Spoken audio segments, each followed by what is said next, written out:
은퇴한 중년들은 말합니다. 노는 게 질렸어요. 하루하루가 1년처럼 느껴집니다. 자식들은 자기 인생 사느라 얼굴도 안 비추고 여행도 한두 번 다녀보니 노동이나 다를 바 없게 느껴지네요. 평생을 규칙적으로 일을 하고 살다 보니 은퇴 후 주어지는 자유 시간에 무엇을 해야 할지 몰라서 막막해 하는 분들이 많다고 합니다. 그래서 요즘 대부분의 중년은 취미가 없고 TV나 유튜브를 보며 하루하루를 허무하게 보내고 있다는데요. 한편으로는 이런 모습이 불쌍하게 느껴지기도 합니다. 한평생 일만 하다가 비로소 쉬게 되었는데 노는 법을 모르는 것이지요. 은퇴하고 넉넉하지도 않은데 무슨 취미 생활이냐 하시는 분들도 계실 텐데요. 놀랍게도 취미 생활 없이 노후를 보내게 될 경우 근육이 약해지거나 치매가 오게 될 확률이 높아진다고 합니다. 시간은 많아지고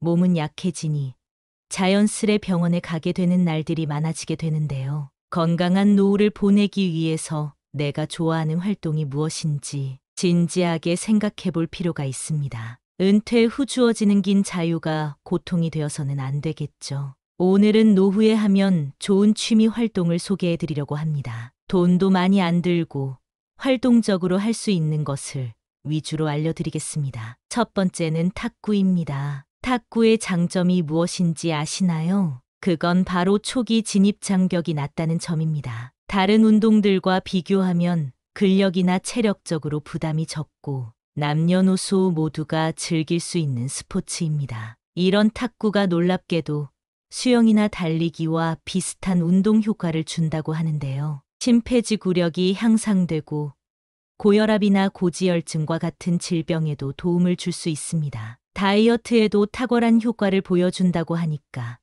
한번 시도해보면 좋을 것 같습니다. 게다가 탁구는 비용도 저렴하고 실내에서 할 수 있는 스포츠이기 때문에 날씨의 영향도 적게 받는 운동입니다. 내가 마음만 먹으면 언제든지 할 수 있고 찾아보면 동네에 꼭 한두 개 정도의 탁구장이 있을 정도로 접근이 쉽습니다. 그리고 탁구를 할 때 공에 집중을 하는 훈련이 돼요. 집중력에도 도움이 되고 부상 위험도 적은 스포츠이기 때문에 80대에도 큰 무리 없이 즐길 수 있는 스포츠라는 사실을 기억해 주세요. 두 번째는 독서입니다. 책을 읽는 행위가 뇌에 긍정적인 자극을 준다는 사실을 알고 계셨나요? 무언가를 읽고 기억에 저장하려는 행위가 뇌 건강에 큰 도움을 준다고 합니다. 이는 치매 같은 질병을 예방할 수 있다는 것을 의미하는데요. 요즘에는 유튜브나 틱톡의 짧은 영상을 많이 보게 되어 집중력을 떨어뜨리고 무언가 길게 할 수 없게 되는 경향이 있습니다. 하지만 느긋하게 독서를 하는 것은 우리 몸에 집중할 수 있는 에너지를 길러주는 훈련을 하는 것과 같습니다. 또한 독서를 하면서 생기는 뇌의 자극을 통해 건강한 생각과 영감을 얻게 해주고 정서적으로도 안심시켜주는 효과가 있기 때문에 좋은 책을 찾아 읽어보시는 것을 추천드리겠습니다. 하루에 한 장으로 시작해서 2장,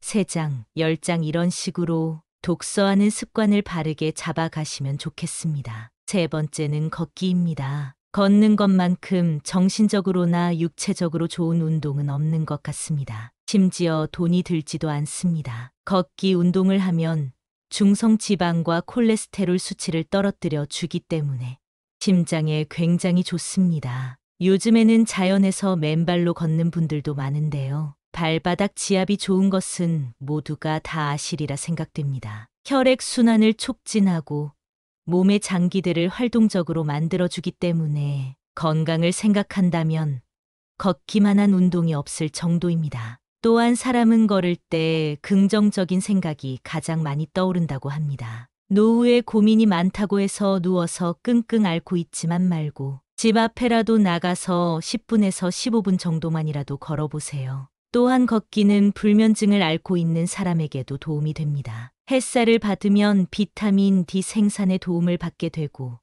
세로토닌 생성을 촉진하여 기분을 좋게 만들어주거나 스트레스를 줄여주는 효과를 경험할 수 있습니다. 은퇴 후 우울증에 걸려 고생하시는 분들이 많은데 햇볕은 우울증 완화에도 도움이 된다고 하니까요. 오늘부터라도 당장 걷기 운동을 시작해 보시는 것을 추천드리겠습니다. 네 번째는 그림 그리기입니다. 그림을 그리는 행동은 손을 움직이고 뇌와 시청각적 자극을 불러일으키는 활동입니다. 이 과정에서 기분을 좋게 만들어주는 도파민을 분비시키고 스트레스를 줄여주는 효과가 있다고 합니다. 제가 아는 선생님도 그림 그리기를 취미로 하고 계신데요. 그분이 하시는 말씀이 그림을 그리면 우울감이나 부정적인 감정이 사라지고 침착하고 고요해지는 기분을 느낀다고 합니다. 손을 많이 쓰면 뇌에도 도움을 준다는 사실을 다들 알고 계시지요?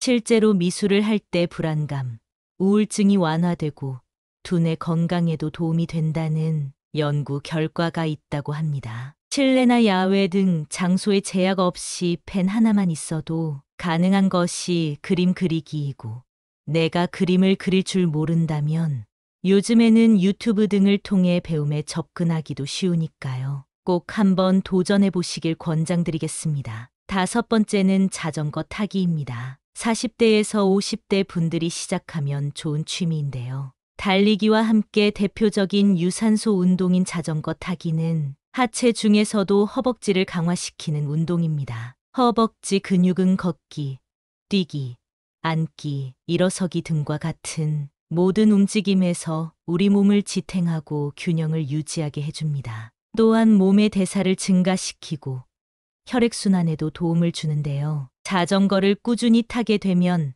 하체 근육이 발달하게 되고 나이가 들어 힘없이 넘어지거나 지팡이를 짚고 다녀야 할 걱정에서 벗어날 수 있습니다. 나이가 들수록 근육이 점차적으로 줄어들게 되는데요. 자전거 타기는 생활에 필요한 근육 발달에 큰 도움을 주고 안장 높이만 잘 맞춰서 타면 관절 건강에도 좋은 운동이라고 합니다. 걷기나 달리기 같은 맨몸 운동보다 비교적 오래 할 수 있고 날씨가 좋을 때 자전거를 타면 우울증 완화에도 도움을 준다고 합니다. 여섯 번째는 명상입니다. 명상은 아주 옛날부터 이어온 정신치료의 방법 중 하나입니다. 명상은 하는 방법도 매우 간단합니다. 잔잔한 음악을 틀고 조명을 어둡게 하고 진행하시면 되는데요. 명상이 주는 효과는 스트레스를 날려주고 자존감을 회복하는 데 도움이 됩니다. 우울증이 있는 분들이 명상을 하면 특히 좋은데요.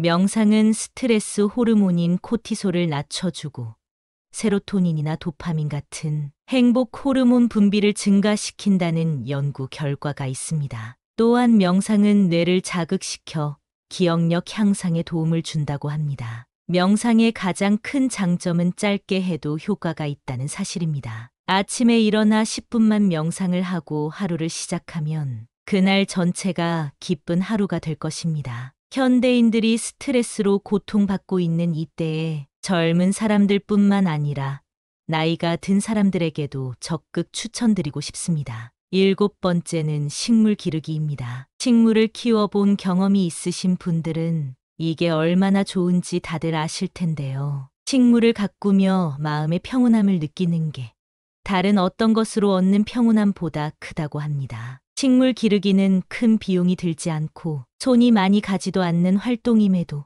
식물을 통해 충분한 정서적 교감과 위안을 얻을 수 있습니다. 식물 중에서도 꽃을 기르게 되면 그 향기와 아름다움이 정서적으로 긍정적인 영향을 준다고 합니다. 또한 인테리어 소품으로도 훌륭한 것이 바로 식물입니다. 플랜테리어라는 말이 있을 정도로 식물을 인테리어 소품으로 쓰시는 분들이 많은데요. 생명력이 강한 녹색이 집에 하나 있는 것만으로도 삶에 활력을 준다고 하니 마음에 드는 식물을 한번 찾아보세요. 여덟 번째는 수영입니다. 수영의 가장 큰 장점은 물속에서 하는 운동이기 때문에 관절에 무리를 주지 않는다는 점입니다. 또한 수영은 우리 몸의 많은 근육을 효율적으로 사용하는 운동입니다. 일상생활에서 사용하지 않는 근육들을 발달시켜줍니다. 요즘에는 주민센터와 연계해서 운영하는 수영장들도 많은데요. 비용도 굉장히 저렴합니다. 수영은 의외로 엄청난 칼로리를 소비하는 운동으로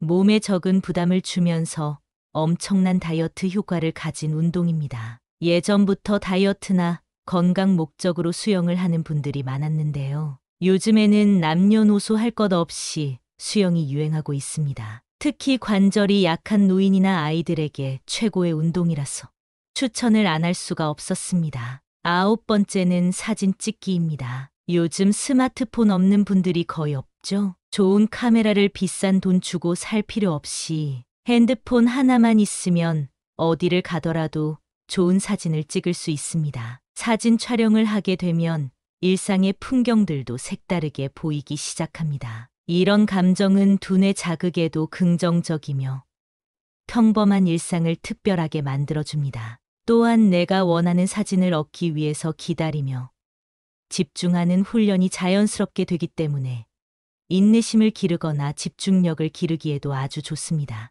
또한 사람들을 만날 때도 잘 나온 사진을 보내주면 그것만큼 인기를 끌기 좋은 게 없습니다. 오늘부터 사진을 잘 찍는 연습을 시작해 보세요. 아주 평범한 것이라도 상관없습니다. 주변 사물부터 지인들까지 하나하나 촬영하며 추억을 쌓아보세요. 10번째는 악기 연주하기입니다. 나이 많은 사람들이 무슨 어려운 악기 연주를 하냐 말씀하실 수 있는데요. 연주를 잘하는 것보다 연주를 배우는 시간에 얻는 것이 정말 크다고 말씀드릴 수 있을 것 같습니다. 먼저 악기를 배우게 되면 비슷한 또래의 사람들과 만나게 되고 악기 연주라는 공통점을 가지고 교류하게 되기 때문에 금방 가까워질 수 있습니다. 또한 악기 연주는 굉장히 건강한 취미로서 사회적으로도 좋은 친구를 만날 수 있는 기회를 얻기도 합니다. 신체적으로나 순발력이 조금 부족한 노인들은